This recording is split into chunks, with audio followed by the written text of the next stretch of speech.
A l'Enric li va tocar aquest pis de lloguer social de Sitges en un sorteig, a una promoció nova de 43 pisos. Un miracle després que s'incendiés el seu, on vivia de lloguer des de feia anys.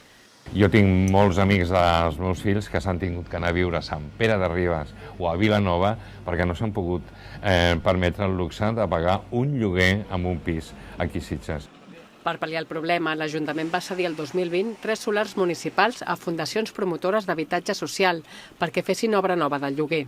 Sobretot hi ha un element clau en aquesta col·laboració amb les fundacions, que és la rapidesa. Era urgent poder tirar endavant projectes com aquests i sobretot no dilatar-los excessivament en el temps. Es va assignar al 2020 i l'última promoció s'entregarà al 2023. Per tant, en gairebé 3 anys haurem entregat 175 habitatges de protecció oficial en total.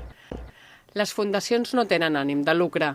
Necessiten que els ajuntaments els cedeixin sol, una subvenció per poder engegar l'obra i un crèdit que van tornant amb els lloguers, que també gestionen ells.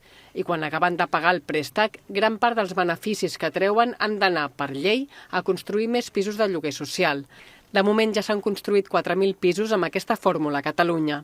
El nostre objectiu és poder tenir unitats d'habitatge per donar cobertura a les necessitats que tenim de la gent que viu en habitacions, del sensellerisme. No tenim cap necessitat d'incrementar els lloguers. Donem estabilitat a les famílies. Ara han ajudat més de 22 ajuntaments a demanar subvencions europees per construir 1.300 pisos de lloguer social als seus municipis. Però amb la gran pujada de tipus d'interès no els hi surten els números per construir-los i han demanat al govern espanyol una altra línia d'ajudes Next Generation, que qualifiquen d'històriques, per poder finançar les obres a interès zero.